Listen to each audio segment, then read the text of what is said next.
This is Terror House Radio with Matt Forney and Bryden Proctor. Yeah, welcome to a Terror House Radio episode number 77. I'm Matt Forney, your charming and loquacious host, founder-chief of Terror House Press. With me, as always, is co-host and occasional producer, the world's only comedian, Bryden Proctor. Hey, you gotta, if I was producing this, we'd be able to hear you over the music when it comes in. Just so you know, instead of, hi, this is Matt Forney. Terror House magazine. Well, this is our last week on StreamYard. So it's our last week doing the podcast, everybody. last week on StreamYard, so you'll be happy about that, and we'll be fixing that kink when I get back on OBS. Speaking of which, our guest for this program is Bad Billy Pratt, writer, tweeter, and the author of Welcome to Hell, which you can buy now from Terror House Press. Links are in the description. Billy, thanks for coming on the show. Thank you guys for having me. It's been a while, Matt. This is actually the first time you and I have ever spoke, which is cool. Considering I published a few months ago on your platform. It's all downhill from here, man.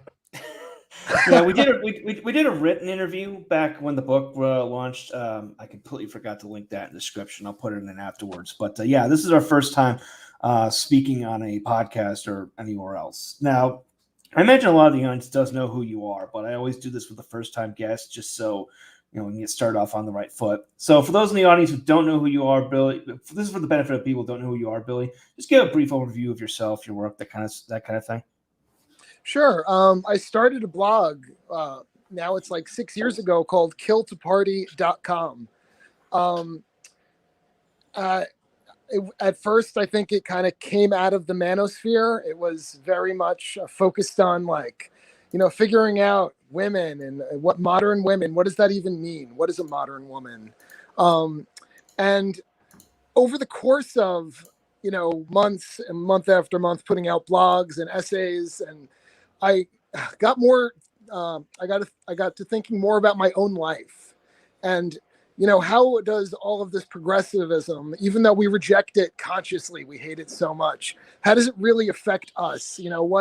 What kind of memes were just embedded in our souls from having grown up in a world that, we could joke about as hell, but a world that is very, very off center from where it should be, very degenerate and all that. How much of that did we internalize? And I thought that became more interesting than just beating up on women. Wow. I mean, is it?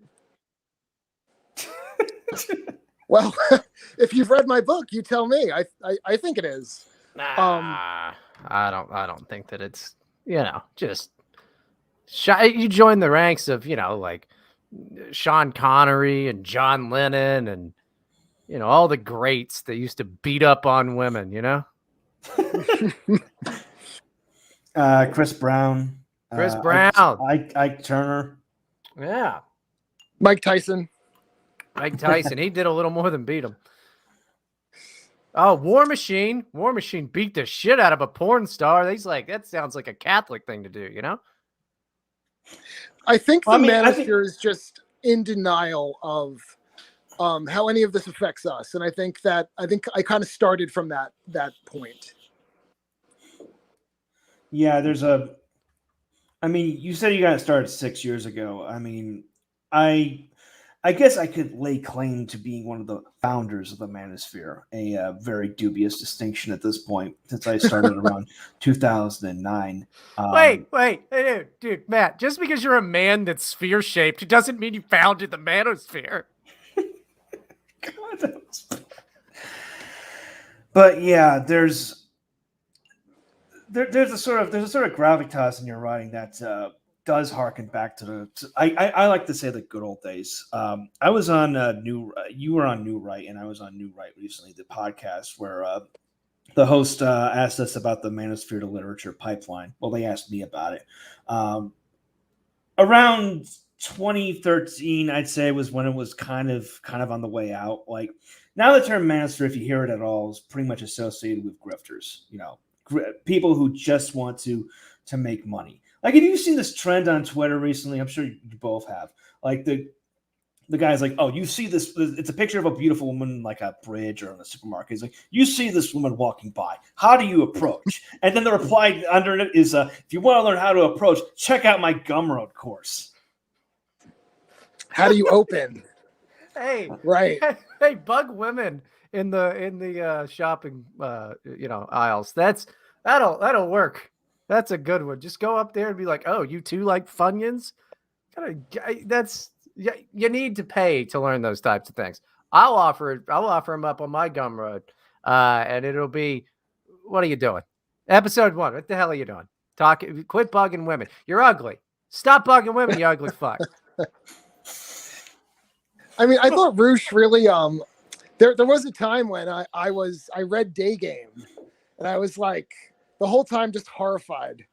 And I like that Roosh. I mean, Roosh, if you want to call him the original grifter at one point in time, maybe that's true. But he's very upfront with Day Game, like having like a very low percentage of success. And he has it in his book. And I was like, I respect this guy because that's honesty. I like how he basically compared it to like how elderly people talk. Like if you run into like an old person and they'll just start chatting you up about random shit. He's like, yeah, just talk to women like that. That's the way to go. Where's the pet store? Yeah. You know, this neighborhood used to be all orange groves until the Italians moved in.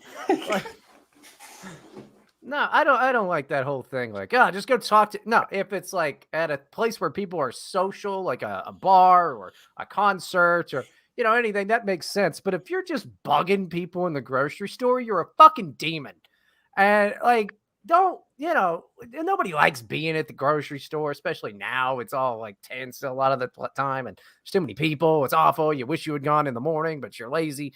Don't bug people at the store or on the street. Good God. If I'm walking somewhere, why would I want to be talked to? And I'm a man. Nobody's going to pop out of the bushes and rape me. So you're telling me, Brian, that like if a hot woman just started chatting you up on the street, you wouldn't be fine with that?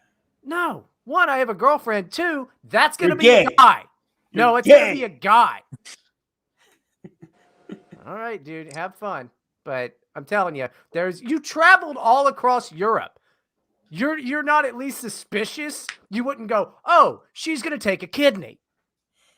Her buddies are waiting in the fucking around the dumpster there to mug me. Nah, there's something wrong with that. Yeah, that would be weird, but we're talking about a hypothetical here. Also, you're not in those countries, so you're in America, which is safe and first world. Is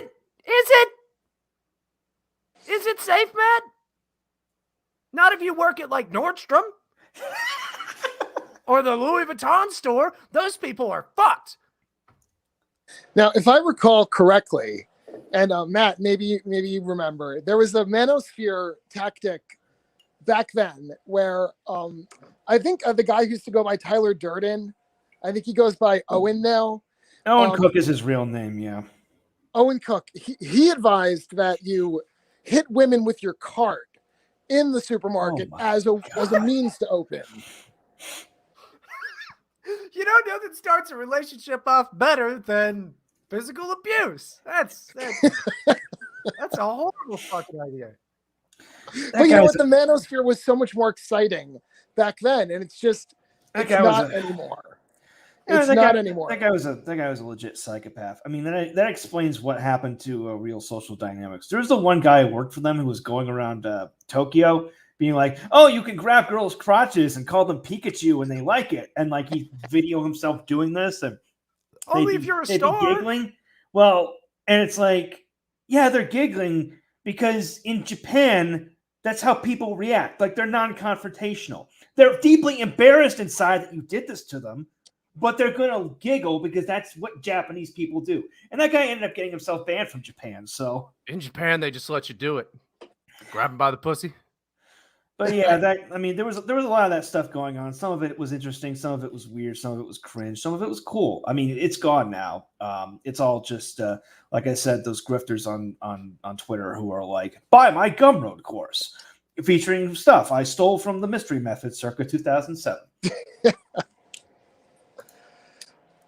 Yeah, it's gone. I think it died when the rules were written. And I have a theory. I don't even know if it's my theory, but I have a theory that once the rules are written for something, it's over. So like once it became like there was a manosphere doctrine and it wasn't just guys kind of having this ongoing conversation, figuring things out, it was just over with. And if you try to post on any manosphere board, my personal one is the Red Pill on Reddit. If you go against any doctrine, if you have any nuanced thought, any idea that isn't within their commandments, like, oh, you don't lift, you're blue pill, this and that, downvoted to oblivion. I mean, just that alone, it's just over, you know? Well, I have a variation on that. When the books start coming out, that's when it's over. I mean, the Manosphere was to a certain extent tied into like the whole Tim Ferriss 4-hour work week thing, like that circle of internet grifters. And here's the reality. A bunch of people bought that book thinking that they would have their own 4-hour work week. They'd be cheating the rules to become successful. Except here's the thing. If you actually have a method like that, you don't reveal it until it's on the way out. Like by the time Tim Ferriss actually got the book deal for the 4-hour work week, the 4-hour work, the tactics he talked about in that book for making money were no longer viable. To a certain extent, that applied to stuff like the mystery method and whatnot. And also the iPhone just, killed things. Like the idea of just randomly approaching someone, that was viable in like the 90s and the 2000s. But when smartphones came around, people became a lot more closed in and suspicious of rapists, random people, rapists. Okay, feminist. I don't know. The guys you're talking about apparently just plow their carts into random women at the store and then go, well, that'll get me fucked. There's a short walk from plowing your cart into somebody and going, this is a great conversation starter, and going, why don't I just skip all of this and go to their house? Well, I mean, back, before smartphones, you kind of had to talk to random people to get through your day. Wait, hold on. And this is, again, something else that I think I'm on the right track here. I think I'm understanding it better than most. Are you saying before everybody had a camera in their pocket, this was easier? I was thinking more positively before the invention of things like Google Maps and whatnot. Like if you were in an unfamiliar place, like circa 2003, you would probably stop to ask someone for directions instead of whipping out your phone because there was no phone back then. And that guy might have been a creep and whipped out his penis. It all sounds bad. Everything I've ever heard about it just sounds dumb. I did. When I was a kid, I did once witness a guy masturbating on the New York City subway. So, yeah, I see your point. Everybody's seen a guy masturbating on a train, okay? That's just part of living in a city. I agree with Seth Rogen on that one. But, I don't know. Everything I've ever heard about it has been weird. Like, what's the one thing where it was like, hey, just jump in front of women and yell? That was Yad stopping, and that guy was exposed as a fraud. Now, he was paying women to appear in his videos. Oh, the first YouTube prank gone sexual guy then, huh? Yeah. All right. I mean, Tinder really killed it. If smartphones didn't kill it, Tinder killed it. And I think it's because, like, when you approach a woman, she, even if she doesn't realize it, is judging you against her, like, whole social circle. And before Tinder, her social circle maybe had, like, 6 guys. And Tinder now, the whole world is her social circle. She has, like, 50 matches, So she's not going to give you people on Instagram telling her how they suck a fart out of her ass. Definitely. So I mean, like she has all of this stuff. She's not going to even like let you open enough to even start a conversation. Well, you got to run a shopping cart into her ankles. So that's the last resort. Well, I think the logic behind that, like the whole logic behind, like say Rush's dating, was like no woman wants to say, where did you meet your husband? Oh, in a bar. Like no one romanticizes that. Like they're more likely to romanticize like a random encounter at the bookstore or something. Yeah, but it's never a random encounter at the bookstore. It's some guy who was like, where you can get chicks? The bookstore. Like, oh, we met at the roller rink. Like, dude, all of that was just your dad wanted to go and get some pussy, and then he got your mom pregnant, and then it's like, yeah, it's a cute fucking story. No, I just happened to go with some friends. We met at Cook County Circuit Court. It's I don't believe in any of that shit. It's dumb. I don't know. I hate all of this. There's just. But you will. I mean, if she likes you, though, she's going to believe whatever story she wants to believe. Yeah, like I've got a gun. Get in the van.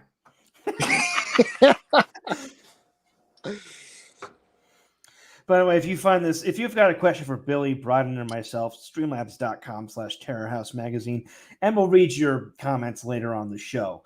To kind of move forward, you've talked a lot about this in Welcome to Hell. Give an introduction to Welcome to Hell and sell it to the audience. If you haven't already bought this brilliant book, buy it. It's available from Terror House Press. Why should people buy Welcome to Hell? People should buy Welcome to Hell because I have read it 50 times and can tell you that it's awesome. It's part memoir, part pop culture analysis. I kind of interweave the two. I kind of take a look at my life and heartbreaks I've suffered. I take a look at love and philosophical issues. Think about getting older. What it's like to get older as me and myself, what it's like to get older as a woman. And I think the thesis is that something went very wrong at some point in time. And we're kind of on this trajectory that makes a happy ending very difficult. Yeah, you've talked a lot about the first essay kind of goes over this. It's something I really related to. You talked about how you missed the boat on marrying young and how you might have been happier if that happened. Because I was in a similar situation when I was in my early 20s. And all of us, well, not all of us, but a lot of us are sort of on this trajectory towards, I guess, irrelevance. Like you talked a lot about the works of Delicious Tacos and his influence on your work. This is something that he goes over in The Pussy. Not overtly, but it's kind of, I discussed this in my review. The initial entries are him talking about the hookups he's having, the drug binges he's going on. But by the end, you've got like this sort of just resigned. He's resigned himself to the fact that he's going to be working harder and harder and having sex with fewer and fewer women. As he puts it, I'm human garbage. I pay taxes and vote. If you want to get laid, you have to get famous in a way that women understand: music, money, or murder. And I get a lot of the same vibe from your work in terms of it goes back to the title, Welcome to Hell. This is kind of just the fate that the environment that we're in. And I mean, I think we could romanticize the grass is greener, marrying young, but I mean, I don't know about you, but I have definitely have friends who did that, and I'm sure they romanticize experiences I've had. I think it goes both ways. I think it's very difficult to find contentment or happiness. And it sucks, and I don't want young people to really internalize that and give up. But it is true that, I mean, the world around you kind of needs to comply to an extent for individual happiness. And I feel like the world stopped complying when, gradually as the promiscuity taboo kind of, went further and further away. Man, even if you were getting pussy every goddamn day, you'd still be a miserable son of a bitch. Don't lie to everybody else. You can lie to everybody else. You can lie to me. Don't lie to your fucking self. Both of you sad sap motherfuckers. All right? Life is a miserable fucking thing. Existence itself is brutal, hard, and then you're going to die without any explanation of why it was so brutal and hard. It's a horrible thing. I fucking hate it. Pick up a hobby. And by a hobby, I mean some type of addiction. At least smoke cigarettes. It's the only thing you get. Figure it out. It's getting a little mopey even for me. I was going to say, I was afraid you weren't going to jump in there with your usual Niles and Brian, but damn, you didn't let me down there. Well, at least I've got a hobby.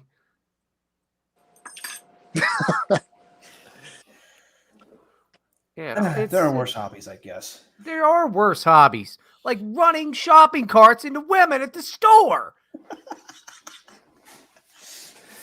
How about you won't let that go? Well, it's the weirdest shit that I have heard today. That guy was always a weirdo. I mean, it's definitely the weirdest shit, but I get where he's coming from. Where it does set up the meet. It sets up the meet cute.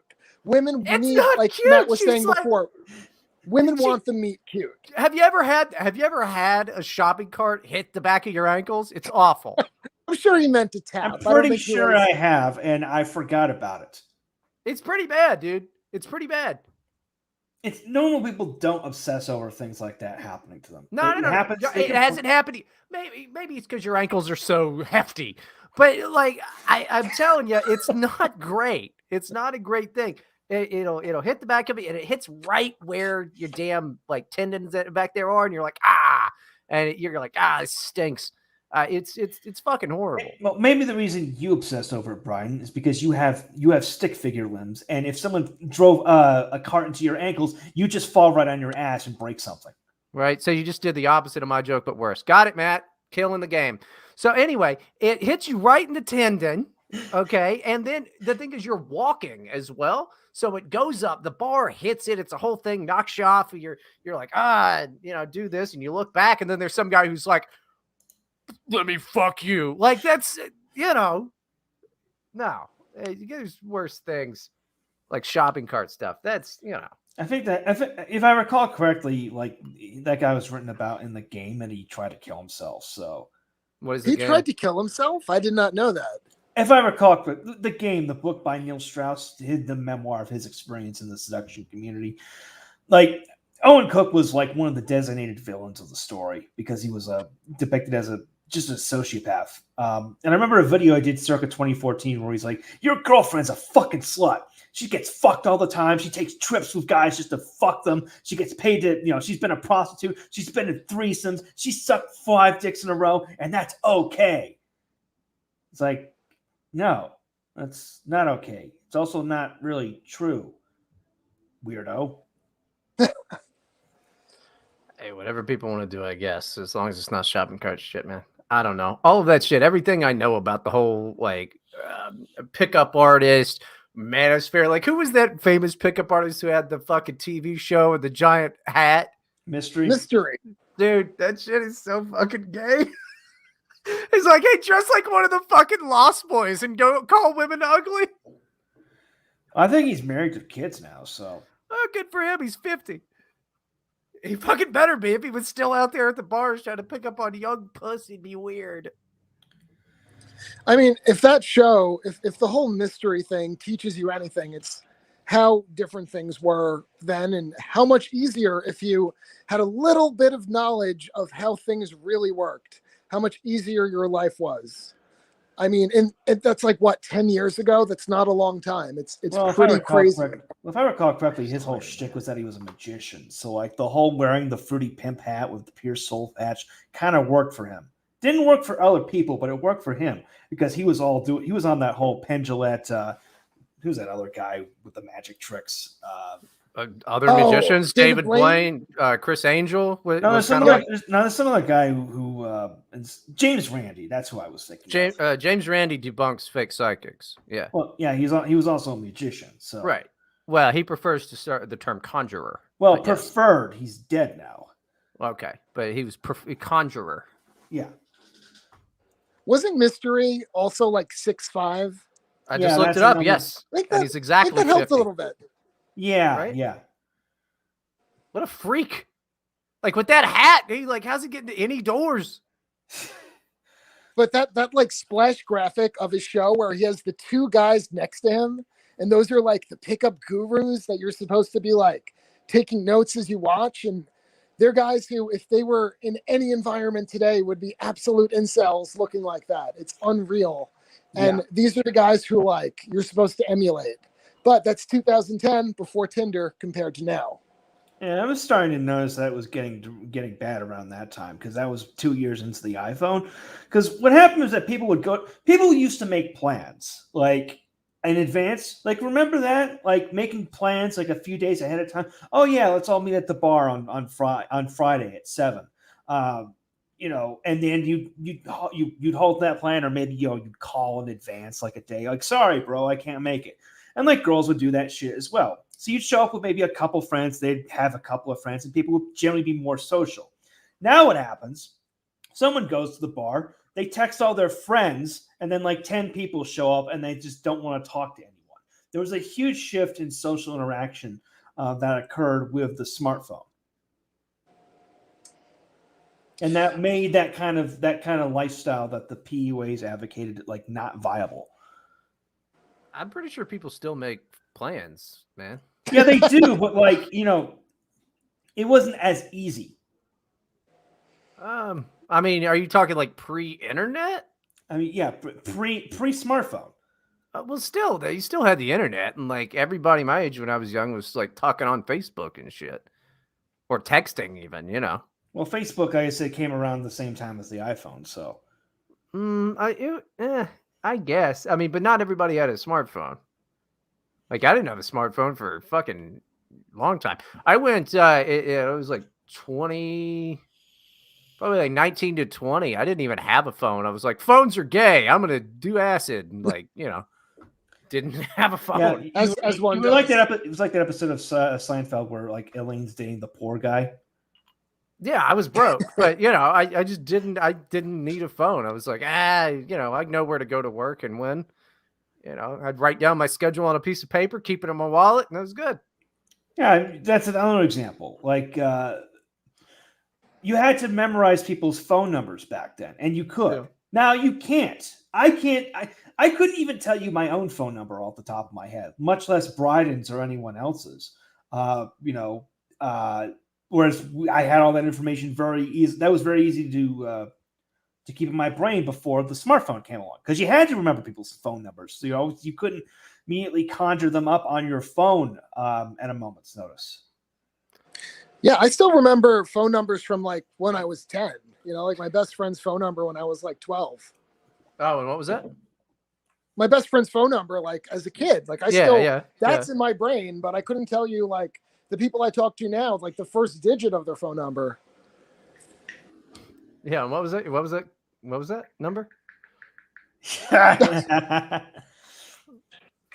him a call. We'll see. I don't know. I mean, you don't have to remember that shit. I could tell you my phone number. I mean, like I remember it, but that's the only one that I remember. But I know mine at least. You should know your phone number, Matt. I can't remember it for the life of me. Well, part of it is just that I've switched like phone numbers like 5 times in the past couple of years. So yeah, but write it down, on your hand. I might be able to memorize this one. I've had this phone number for about a year now. Yeah.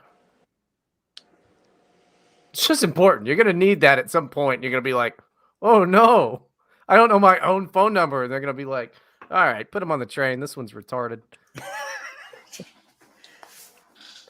Well, it's like everyone down here uses like WhatsApp, so it's not that important. I'm telling you, this is probably an important thing to remember, man. I don't know. You can do whatever you want. I thought people who are like just cheating on their spouses use WhatsApp, but maybe that's like my old person perspective on it. Oh no, it is that and domestic terrorists is pretty much it. Yeah. I thought domestic terrorists use Signal. Yeah, and like drug dealers and stuff. So yeah, no, it's shady bullshit is what it is. And it's still got a backdoor in the CIA and all of that, and FBI and all that anyway. I don't trust any of that crap. Well, it seems like everybody uses these apps outside of the U.S. Like in Mexico, it's WhatsApp pretty much exclusively. Like in Europe, it's either WhatsApp or Viber or Telegram. Nobody uses like actual phone texting in these places for some reason. Is it because the other ones go through Wi-Fi? That might be it. It might also be the fact that data here is cheaper than texts. Ah. Are you still like paying per text? You get like 100 texts like a month on most plans, but like you get like a gigabyte or 3 gigabytes of data. That's still wild. It's unlimited text, unlimited data, it's unlimited calls. I've never seen a place that has like unlimited texting. What? In Mexico or in Europe. That's wow. And you get like 100 phone minutes too. What year is it? What year is it there? Seriously. What the fuck? That's very you can get unlimited data, but you can't get unlimited phone. You can't get unlimited texts. Huh. That's bizarre.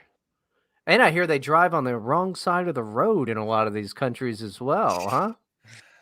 Yeah, that's in Britain. That's always weird to get used to. Yeah. Yeah, I don't like any of that shit. I'll stay right here in the US of A.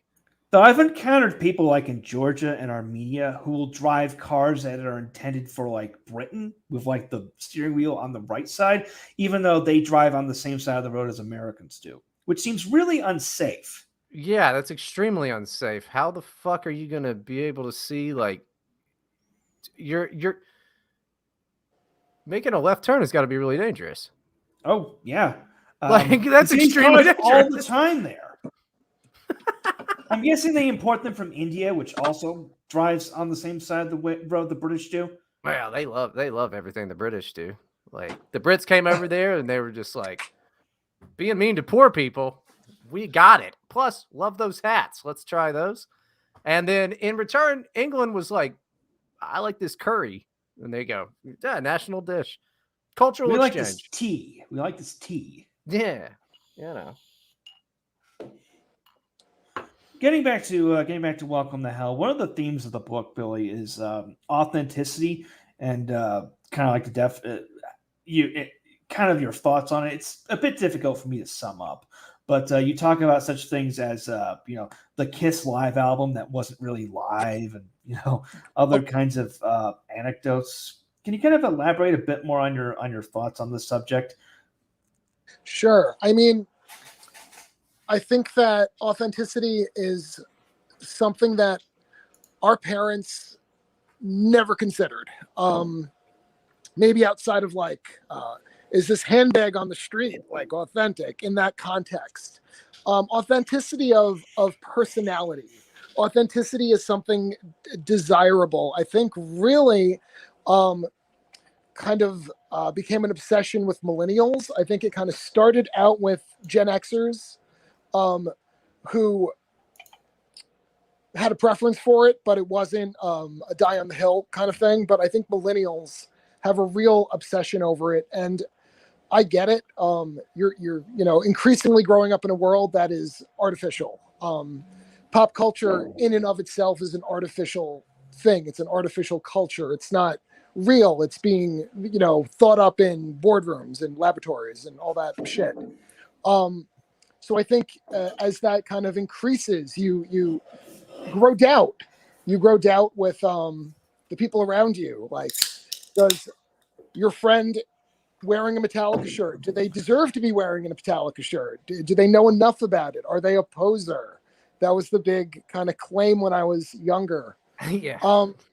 But like anything, I mean, it becomes a purity spiral. And at what point do you say, who gives a shit? Who cares? There's a balance there. No, you should immediately say who gives a shit and who cares, because even there's claims of wanting authenticity and things like that. That was also thought up in a fucking boardroom. There were meetings about that Metallica shirt and Metallica's albums, and Metallica is this giant corporation and all of that. All of it's fake. That is why capitalism rules so much. Anything that tries to fight against it, capitalism goes, yeah, I can sell that. And it rules. The only thing that's real is fucking capitalism, and it's the best. But I think, it's going to be like the, what is the saying? Like the irresistible force and the immovable object. I mean, as capitalism pushes harder and harder, you're going to desire that authenticity more and more. Nah, capitalism doesn't push. Capitalism is a blob that just slowly seeps. It's more gaseous than anything. And it seeps its way in. It's like air. It's a beautiful potpourri that kind of smells bad sometimes, like potpourri. And it just gets into everything. People say they want something authentic, but the only reason they say they want something authentic is because they've been told by Team B that Team A is inauthentic. The best times were when every single musical act was on MTV. You remember when Eminem hated Britney Spears and they all were still on MTV and it was like WWE? It fucking ruled, man. I don't believe in this whole people want authenticity thing. I think people want to tribe up instead.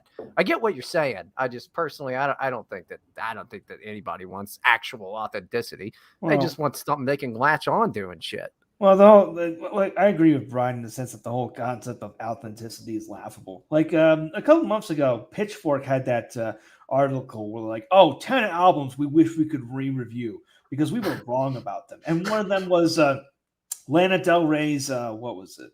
The big album she did in 2012. Hipsters hated Lana Del Rey when she was new because she was inauthentic. You know, because living in a shoebox in Brooklyn with your dad's money and banging sticks on a fucking trash can lid was more authentic. And now they're kissing her ass because she's the only one left standing from that subculture. The other acts that they fawned over around that time are all fucking gone now. Maybe somebody can explain Pitchfork to me because I just kind of know it's a music website or whatever.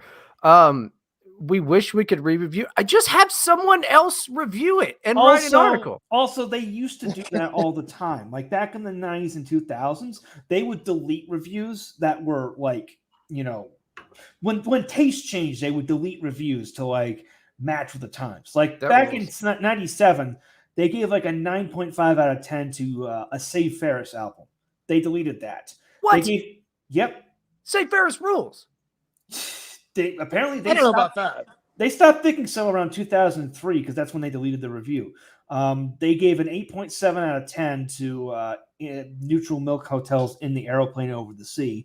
And then years ago, they changed it to a 10 out of 10.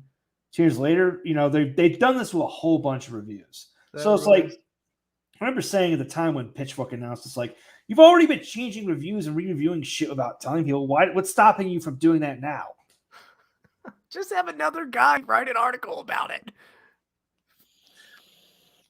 I mean, okay, but what about authenticity in the personal sense? Now, would you want, I mean, are there authentic relationships between men and women? No. And do you desire an authentic relationship? Pretty much all relationships seem to be largely transactional. I don't think that anybody exactly knows this whole idea of like, what am I, who am I type of thing. I don't believe that, it's a whole big journey of where you're supposed to, I'm a different guy than I was 10 years ago, et cetera, et cetera. No. Okay, everybody. Okay, Ayn Rand, all relationships are transactional. I mean, I think a lot of them end up being that, but I don't think that all of them are definitely not. Go on. I don't think that anyone wants to think that the woman they're with is like totally settling for them. Everyone wants to think that they were like actively chosen.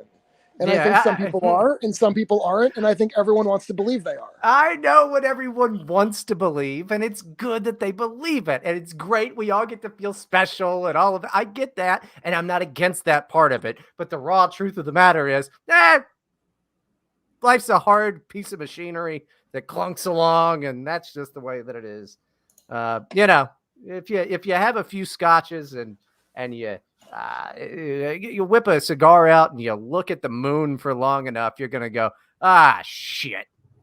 And that's just, there's nothing wrong with that. It's just the thing you keep to yourself, and we're all supposed to just keep that to ourselves. Like, I know what I'm doing, and this is good, and everything around me is fine. That's what you're supposed to do, because otherwise the whole shindig is up. So we just, but everybody knows. That's why every single person in the entire world, a lot of the time goes, I'm a complete fraud. I have no idea what I'm doing. It's the same thing. There's no such thing as authenticity because people cannot truly communicate with one another like in a real fucking way. So we just all kind of do what we think we're supposed to do. And that's what's kept us alive and all of that shit, for better or worse. So say you are at the supermarket. We're going back to the supermarket. You hit a woman with your cart. You end up having sex with her. You're telling me that is not like authentic desire. An authentic desire is completely different than like an authentic meeting or an authentic thing. An authentic desire is instinct. Instinct is to fuck. Right. So if you're someone she wants to fuck, I would say that's a good foundation for an authentic relationship. No, I tricked her into it. I ran my shopping cart into her after two assholes gave me an idea. So you're saying what it's if a good what if you idea? came up with the idea organically? Like, Well, then I'd be a sociopath, and nothing I did would be authentic. It's just I thought the Yad stop was the wildest thing I'd ever heard. The shopping cart thing.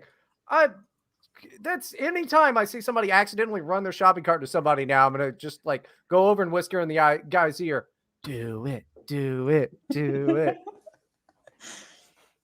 It's fucking weird. But no, I don't think anything's authentic, man. But that's just me. I mean, everybody's got different fucking stuff that they believe and whatever. I'm just saying, drink it like a half a bottle of bourbon and go sit outside and stare at the moon alone, and then just go, fuck. Smoke cigarettes or something. I think if authenticity was possible, like it was killed by the digital age, just because everyone to a certain extent who's online has their lives being stared into to some degree. That's where cancel culture comes from, and people probably act differently when they know they're being watched versus when they're alone or with someone they could trust. So, like, if authenticity was possible in the past, it's not possible anymore. Sure. Okay. I mean, fair enough. But I think the desire for authenticity and the obsession on it is definitely, definitely something to kind of think about. But you said that like it really started with you think it started really with the Gen Xers and the millennials, this desire for authenticity. Okay. Then it's not like a natural fucking desire. It's one that was created and capitalized upon by our friend and the mascot of the show, capitalism. I mean, I think it was a reaction to the increasingly artificial world around people. I think like the death of real culture, the rise of kind of artificial pop culture. That's fair. I think that's the natural reaction. You don't want to identify with that. You want to identify as superior. I think people, it's created this kind of competition of identities where everyone needs to one up each other. Everyone needs to be, superior to the other. And I don't think that existed before boomers, really. I think guys have kind of always done that though. I mean, competition is like a thing. For sure, like competition, masculinity, stuff like that, but not like this like hipster kind of bullshit. What ended up becoming hipster bullshit. Like, I'm cooler, I'm smarter, I'm more hip. I'm more ironic, I'm more detached. I think all of this stuff kind of blossomed with the Gen Xers and really like kind of hit full bloom with the millennials. Yeah, but I mean, there's nothing wrong with being an ironic, detached hipster. All right, or I don't care. It doesn't even matter. Hipsterism is kind of dead anyway. So I'll admit I'm a fucking hipster. I mean, that's just the truth. I was when I was younger. I can't not. I'm amending your title for the show. You are the world's only comedian and the world's last hipster. I definitely am the world's last fan of dubstep, so I might be, That is definitely true. I want to read this here. Cowboy Roland said, Ernst Jünger talked about this in his essay on pain. Cameras make us reevaluate our actions and change them to maximize plus perfect some aspect of them. So, yeah. But I mean, that's a neat observation, Matt. I didn't really think of it that way. Like, I mean, I guess since everybody is always being like watched sort of with their social media shit, it's definitely making people act different. I mean, I act like an asshole on the internet, but that's not too much different than what my real life is like. But it is amplified on the internet because it's a character, really.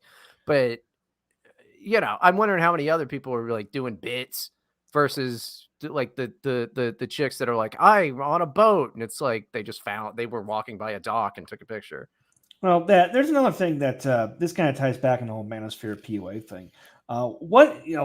There was a common attack against people like that, that the idea of like, oh, if you're using pickup lines, etc., you're not being authentic. You're not being true to yourself. You need to be true to yourself. But what if yourself's an asshole? Yeah, what does that even mean? If yourself is a fucking asshole, then yeah, you are being true to yourself. Well, the point I'm getting at is that people don't stay the same. you're not the same person you are now that you were 6 months ago, a year ago, 5 years ago, 10 years ago. Life events change you. Things that happen to you, things you do change you.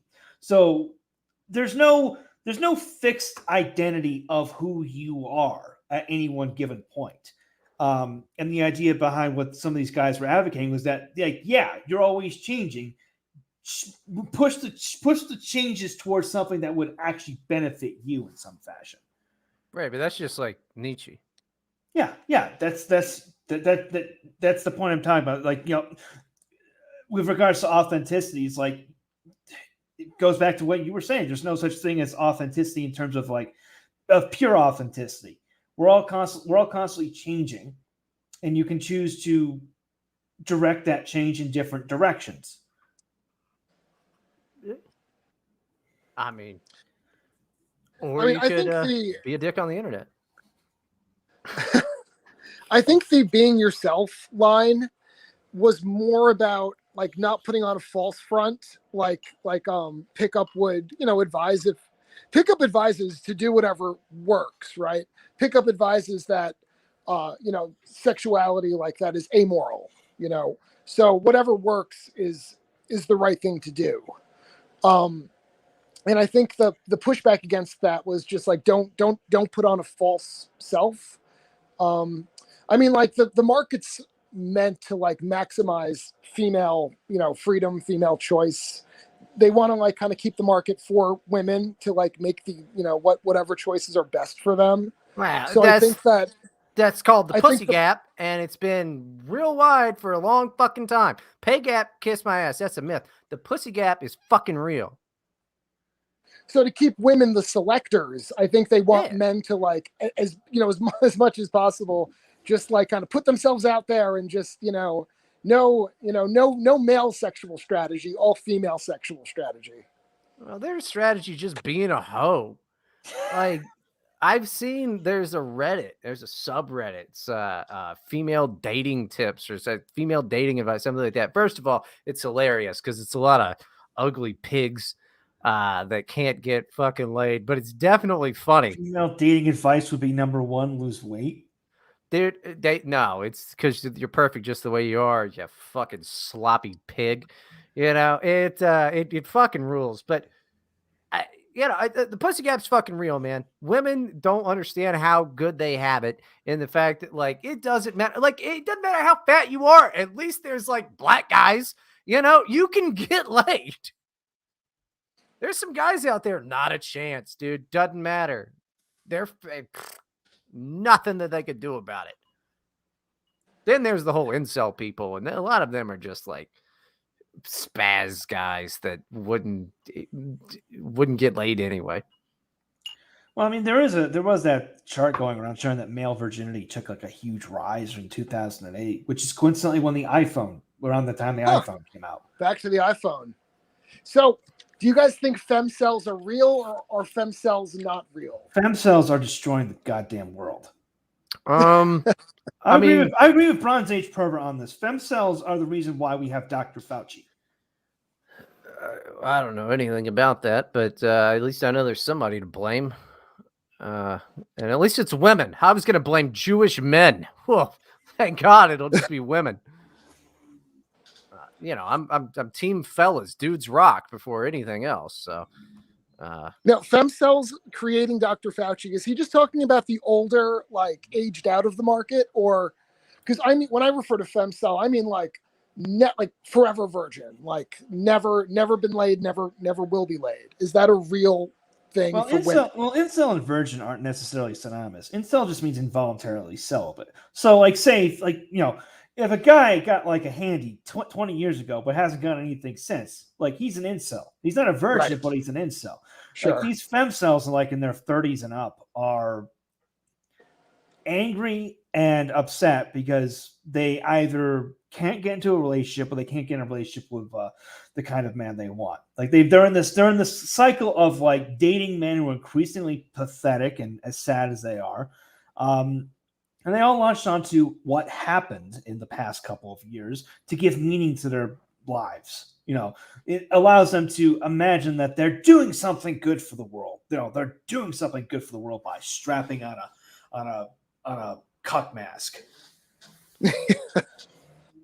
I think I don't see it exactly that way.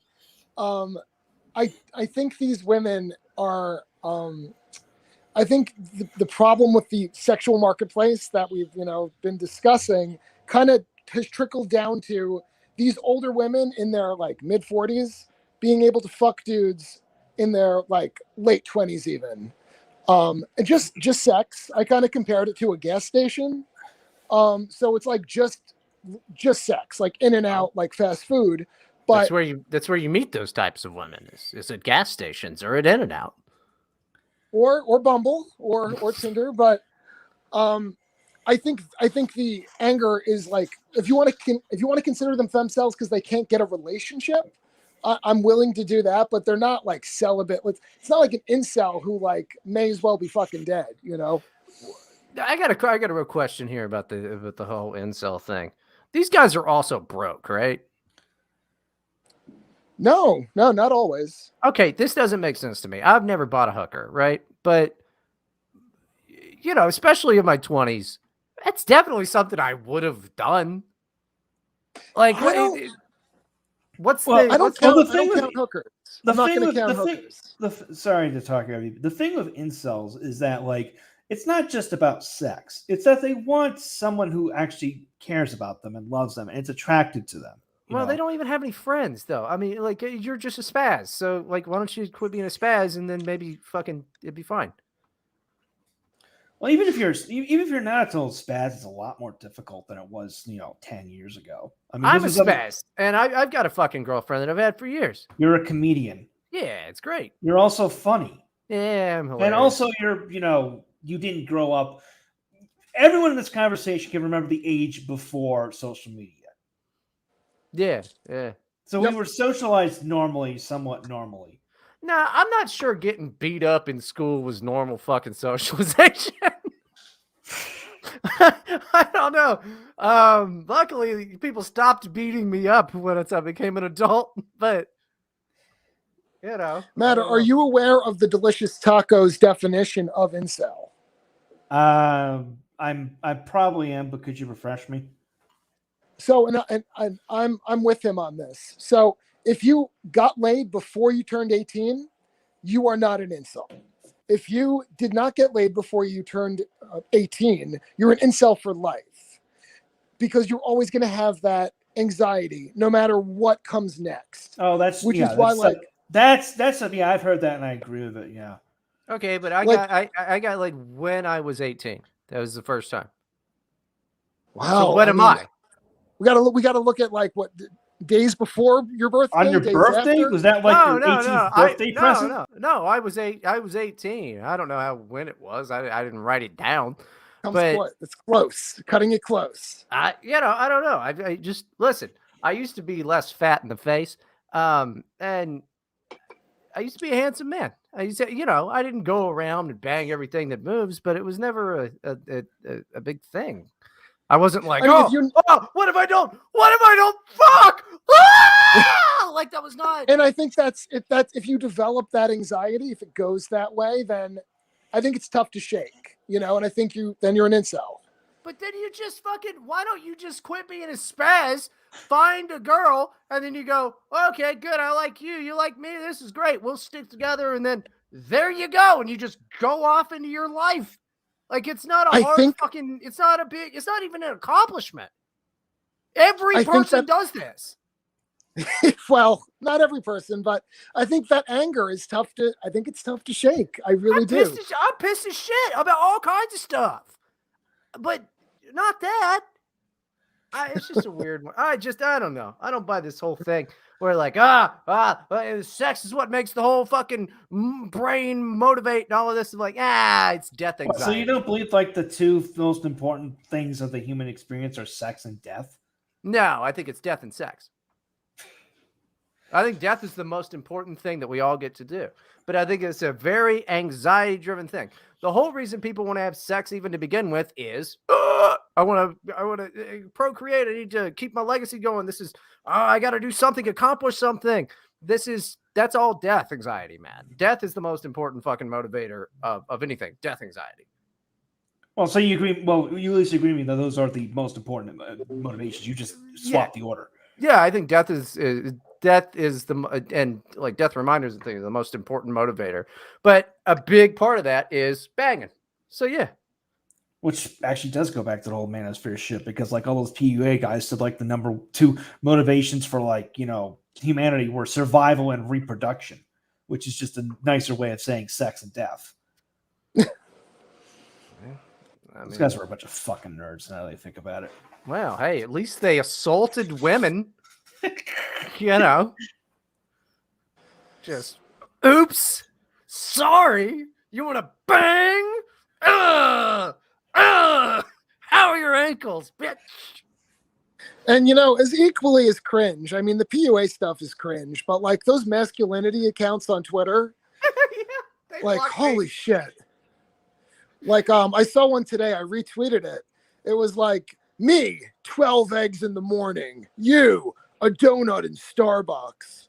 It's like, for fuck's sake, like no one's getting anything from that, anything of value. People liking that are just like kind of like LARPing, maybe, or like they already do the right things and they want to just kind of like feel good about it. Well, like the whole masculinity thing has been become such a jerk off. You, 12 eggs in the morning. Me, nothing. You really shouldn't eat breakfast, or at least just have a small breakfast, man. You shouldn't eat 12 fucking eggs. That's like 3 omelets. No, it's 4 omelets. Like, I think they were raw, to be fair. If you were lifting or whatever, like I could see that, but like every day, like, nah. I'm not a fan of breakfast food, period, so. It's a lot of eggs. And the price of eggs is going up and up and up. Okay, you have to be rich. Like that's, what are you doing? Yeah, they're pretty flat here, which is a good thing. I get pretty good eggs at Whole Foods, and they're cheap. Okay. I really like the meal they're Amazon Whole Foods. Nah, hold the phone. Matt, kick this guy off the show. He's a fucking liar. Oh, you said Whole Foods and cheap without the word not in the middle of that fucking thing. I think since Amazon took a... I think Amazon... All right. Nah, that store is nicknamed Whole Paycheck for a reason.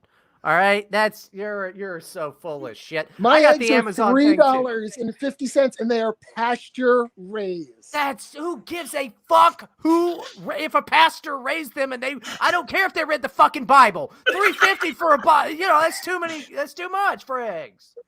How much do you get your eggs for? Dude, it was like $2.18, and I'm complaining. It used to be 18 eggs for like $1.09. It's a good deal. I know. That's what I said.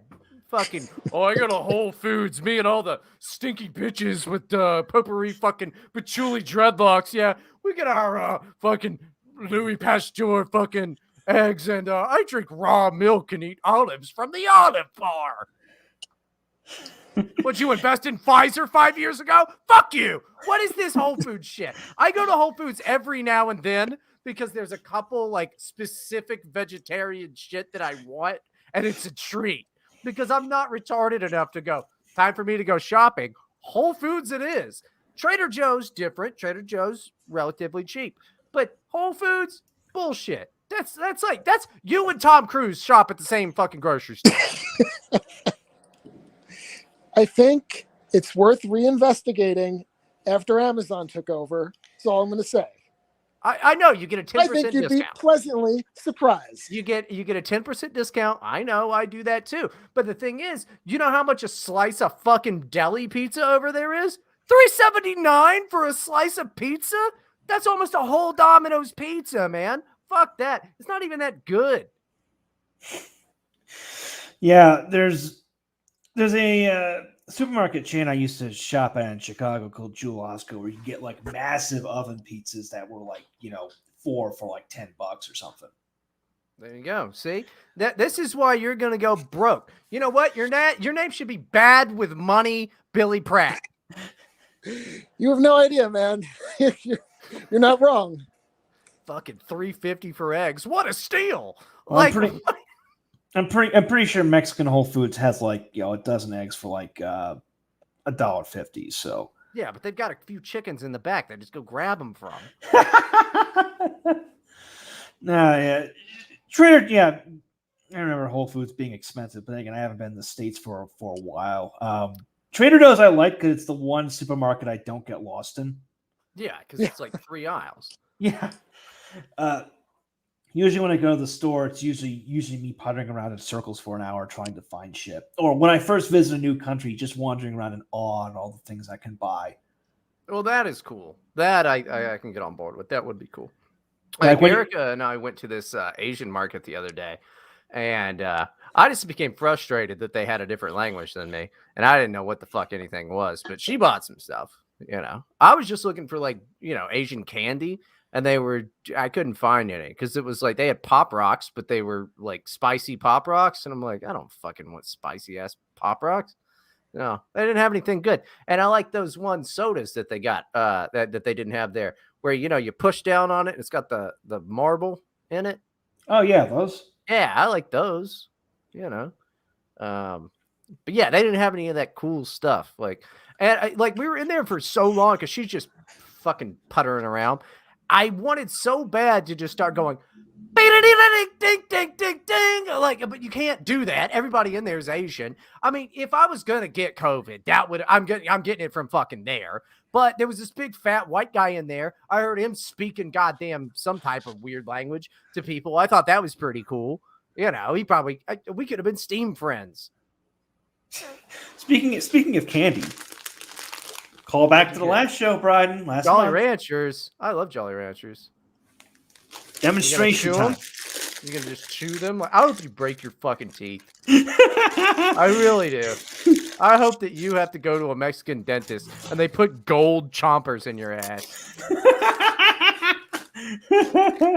Demonstration time. This is fucking stupid. Yeah, Billy, he eats everything like a jackass. I love candy. I could talk about candy. Like, we should have a whole podcast on candy. I like candy so much. So I get it. Oh, hey, guess what? Those aren't actual Jolly Ranchers. They're Chewy Jolly Ranchers, dipshit. Great. Sign me up. You guys like black licorice? No. What? Licorice is okay. Come on. So, Matt, I have a project that I want to drop on Terror House next year.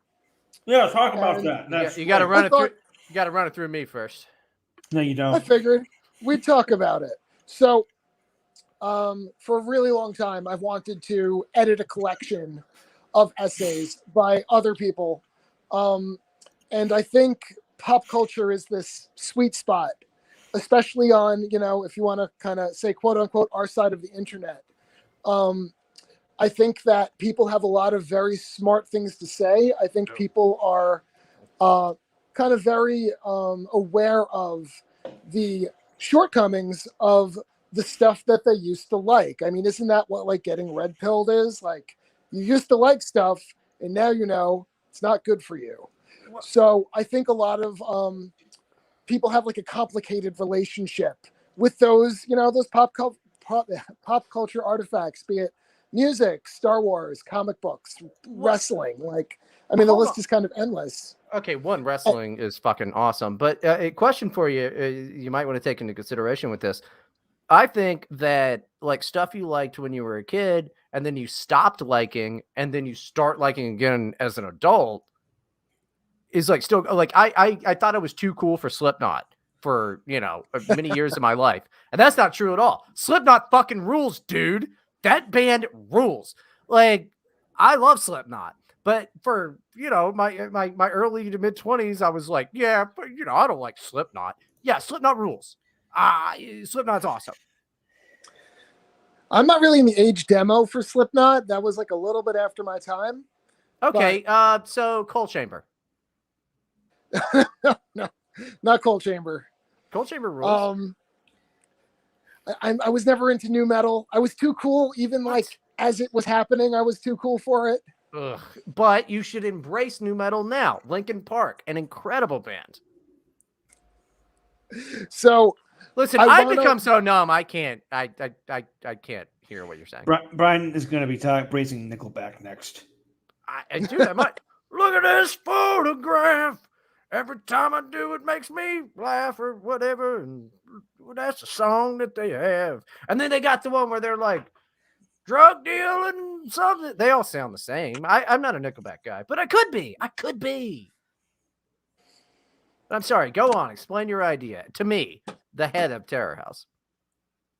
I think people have a complicated relationship. I think you could kind of tap into that childhood fascination with something and then kind of, give some commentary on how you're feeling about it now. I got a great piece on a writer who grew up loving vampires. Really, really good piece. And I guess this writer is around my age because I had a lot of those same experiences going to the mom and pop video store, bringing home. He likes vampires. He's around the same age as you. 1,000? That was good. That was a good one. But yeah, and now it's like he looks back at the end of it and he said, have I wasted my time? Is this like pursuing fantasy? Is this indulgent? Is it too indulgent? And that's the kind of stuff I want. Like I want reflection. I want nostalgia. No. So I'm really looking for personal essays that people can kind of like really talk about what they've been passionate about. But you realize that like that's not like actual any type of real reflection as much as that's just like a sadness and like a feeling of kind of cringe about like, oh, I was really into this gay shit or whatever. Like, oh, was I indulging in fantasy? Was it this or that? No, dude, you said a dumb hobby that you're not into anymore. It all just kind of ran its course. Like, dude, I used to wear trip pants. I'm not gonna wear trip pants. Because you want to write an essay about it? About trip pants? About how I won't wear trip pants because I'm not in the 6th grade anymore? Yeah, it'd be a pretty short essay. It'd be like, I used to wear trip pants when they were popular in the 6th grade. Now I am 34, and that is not appropriate office attire. Like, also, you're too fat to fit in them. Oh, that's pretty good, Matt. Damn. Well, I'll say this. Interest has been really high. I've gotten like probably over 100 DMs. Very interested. So I'll extend this to anyone who's listening. If you want to write an essay, it could be academic, it could be a personal narrative, a reflection. I'm really open to practically anything.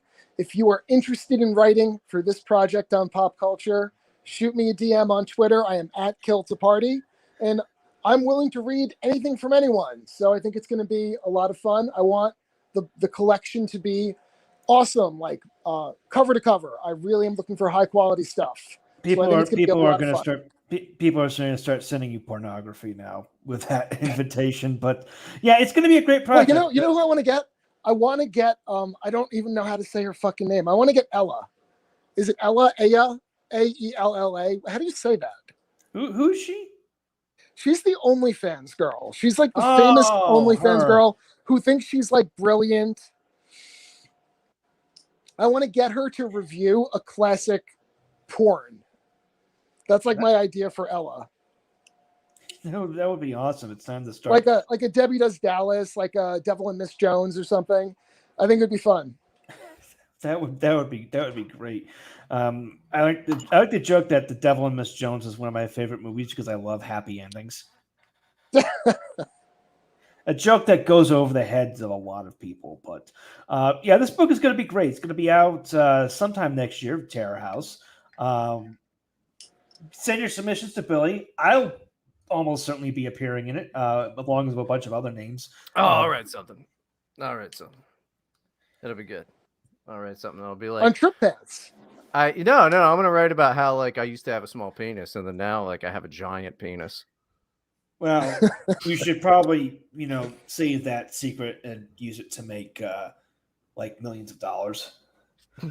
What dude, hold on. Selling a book to kids about like how to hit puberty early? I didn't get the joke. I thought you were like I know too much about supposed penis lengthening But jelking? Is it jelking? That's one of them. When you tie weights to it? Yeah. Is that a real thing? I mean, I've seen like the joking is not when you tie weights. So joking is like you kind of do like a jerk off motion to force blood into the head of the penis. And apparently, if you do this over time, you'll gain like 1/10 of an inch or some shit. But there's some really gross shit. Like there's like dudes who will get there's a ligament that holds your penis in place when you get an erection. You can have that surgically cut, and that causes your penis to slacken forth by like 1 inch. But at the same time, it makes it very difficult to actually maintain an erection. Because that ligament's like what keeps your penis from flopping all over. It's the bone and boner. Yeah. Nah, dude, you just pop some fucking Blue Chew, and then it's fine.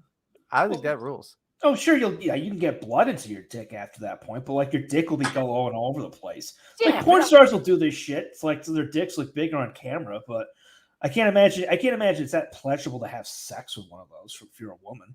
Okay, I'm sorry. Think about what you just said. Who gives a fuck? I mean, the whole thing is like, look at how big. If I could expand I've seen surgery pictures. The dicks look deformed. There's one dude whose dick looked like a rhombus. I don't know what a rhombus is, but that's a shape, right? Yeah, it's like it's basically like this. Oh. Like a rectangle, but with like an angle. It's really weird looking. Yeah, whatever. Who gives a shit? How's she gonna look? How's she gonna look at it when I'm jizzing in her eyes? You give a fuck? I want mine to look like a loaf of bread. Like that would rule. I'd love to just come home one day and just be like, Erica, you're never gonna guess what. That would be great. Like a freak dick, dude. I would love that. Can't even wear pants anymore. Then you get like little beads inserted underneath the skin for the extra Franken dick look. I know that's a thing, and that's a thing they do in Cuba and Haiti. Is that common over there? It's just like a BME thing here. It's common enough that there's writing about it, like academic writing about it. Well, I mean, what, like, are we talking academic like Kendi or academic like like stuff that you'll find on PubMed? I don't listen. All I'm saying is, if you want to turn your dick into a torture device, I think we let the market decide. It's like I've been reading a lot of papers recently about dick injuries. Just off the street, he just reads them. Like the guy in Nepal who shoved his dick into a plastic water bottle and had to have surgeons remove it. Oh, did you hear about the guy in Lenin? What? Oh, and the guy in Naringa? No, I didn't. In George? No. Come on. It's Beatles. It's the Beatles, man. Okay. Nepal, Lenin, Naringo, George. I didn't think that I'd have to go farther than Lenin, but that's fine. Not a Beatles fan. Actually, I hate the Beatles. You guys like the Beatles? Yeah, they're a good band. I'm indifferent. So, like a few of their songs are good, but I think they're just overhyped. Well, I mean, they were a huge band at the time. I mean, they're they're a good band. And I think it's like this small brain crap when people were like, and the Beach Boys were so much better. And it's like, okay, the Beach Boys are also fucking incredible. Like, I don't know. Like, you don't have to pick a team here. It's not like it's Slipknot versus Mushroomhead. Come on. I'm Team Velvet Underground. They were the best band of the 60s. Completely different type of music. Yeah, better type of music. Heroin makes some good shit. Yeah. Yeah. Heroin's a better drug than whatever those fucking hippies were on. Pot and acid. Yeah, pot and acid. I actually remember watching a documentary on the Velvet Underground saying that like nobody in New York did acid because like New York is so fucking ugly that acid is not fun. So they all did heroin and cocaine instead. Huh. Well, listen, I don't know how to rank all of these drugs. I've had fun times and bad times on all of them. Also, I haven't done drugs for so long. I'm just so old. That stinks. I hate it. I used to be like, oh, woo, I'm fucking high. Now I'm like, woo, wow, I'm fucking tired. It sucks. Yeah, yeah. But yeah, I'm the doors, surprised with like the Doors the, are another good '60s band. Sorry, Billy, just wanted to get that out there. Doors rule. no, I'm just surprised that like now that we have the older boomers kind of like completely irrelevant, if not dead. Um, I would think younger boomers and older Gen Xers would have replaced the Velvet Underground with the Beatles in as far as that like kind of rock and roll supremacy, like number one band of all time. I mean, like I think the Velvets definitely inspired more music that we like still hear today, rather than like the actual Beatles sound. But like, and maybe I'm right. Maybe I'm completely just not a part of any, because like I don't know. It's just not typically the type of music that I listen to. But like, all of it is just good to me. Like, I think it's all just good. I think it's good music. I don't turn it off the radio, and that's my judgment of if something is good. If I hear it and I don't immediately want to turn it off, which most of the new rap, I like. I try to give it a try. Like, I like the baby's great, but a lot of it's terrible. Brian's jamming to Megan Thee Stallion. I don't like her, dude. She raps too much about sucking dicks and stuff, and like I can't see myself doing that. Like, you know, she's got a great flow. She's very talented, but she's just way more. She's like, and I like a big penis with a little slight curve, and I'm like, I don't. You know, we can't. I can't jive with her on any of that. But the baby, you know, he's like, you know, I turn into a convertible, and I'm like, me too. You know, I can't do it. Shane Gillis has a whole bit about how, you know, you can't, as a white guy, you can't really relate to rap music, but white guys, every country song is just what a white guy is doing at that time. I turn the radio up. Well, yeah. But yeah, I can't relate to a lot of the female rappers. Like Lil' Kim, I get it, don't like it. You know, lick my neck, my back, lick my pussy and my crack. I don't really, you know. You don't relate to Bad Baby? No, she's also getting better, but terrible. She's not great. And she's God, she's just so unfortunate looking now. It's a shame. She's really been trying, but I mean, fuck. At least I'm doing. No, she's 18. She's 18 now, right? Yeah, but like, I mean, she's also like a multimillionaire. Like, she's doing great. Yeah, just some young Jewish chick, and I wish her the best of luck. She's obviously smarter than me. Jewish? I thought she was Italian. No, common mistake though. No, she's Jewish. That's a genuine shock because like everyone knows her from the whole "Cash Me Outside" thing on Dr. Phil, and I just assumed that she was like some poor white trash. No, not at all. Just a wigger. Yeah. I think the term here would be I don't know, J plus. I don't know if I can say that here. A jigger? No. Okay, good. You said it for me, so because I can blame you when we get in trouble. That's too close, like Jay-Z, because that'd be like the jigger. You don't know anything about rap. Yeah, because I'm a white man. I'm white as I'm white as I've said the N-word way more than any black man ever has, though. I swear to God, I love saying it. It's my favorite word. As soon as I want everybody listening to the podcast to know, as soon as we aren't live anymore, I'm going to just start saying it. Matt, do I not just start saying it immediately? Yes. Like almost every time. Like you've got Tourette's. Oh my God. Tourette's that you can suppress for about an hour and a half every week. It's true. I mean, you get me in a car or you turn on a rap beat. Dude, good God. It just happens. It's the best word. It's my favorite word in the whole world. You were talking about you wanted to edit a bunch of essays. I was thinking when you were saying that, I was like, I want to do that too, except I want to edit one letter out of 6 essays and just spell the N-word and blame all of those authors. Be like, they signed on to the project. Clearly, they endorsed this. I don't know. If you made a better word, that offended more people, I'd start saying that one instead. I can think of something, but guys, it's been a pleasure. But I do have to start getting ready for bed as I get up very early. Earlier, better. Well, we can wrap the show up now. I think we've covered everything. Unless there's something else you want to bring up, Billy, quickly.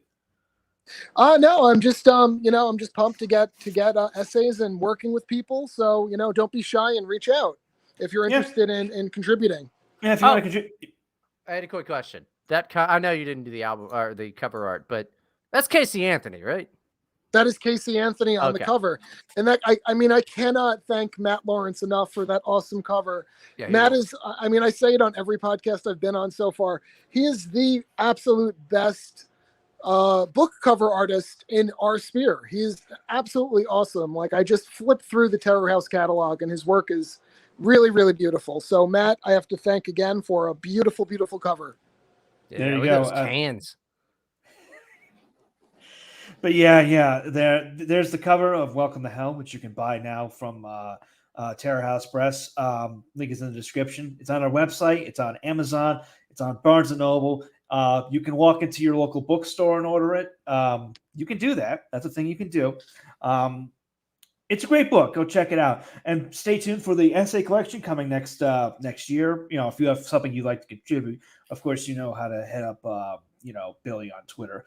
Billy, is there anything else you'd like to plug before we go? No, just killtoparty.com. I'm on Twitter at killtoparty, and hey, buy my book.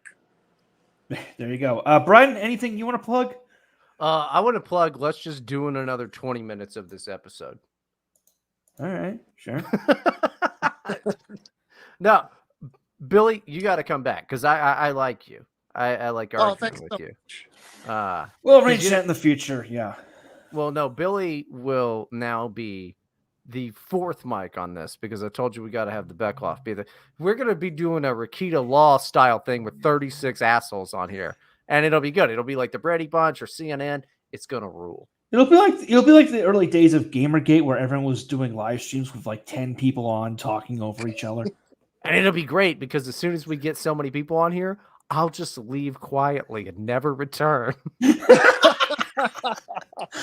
Yeah, go check out Bryden on DLive. Link is in the description, and all of his other stuff is in the description. Twitter is World's Only Comic. And of course, my website is mattforney.com.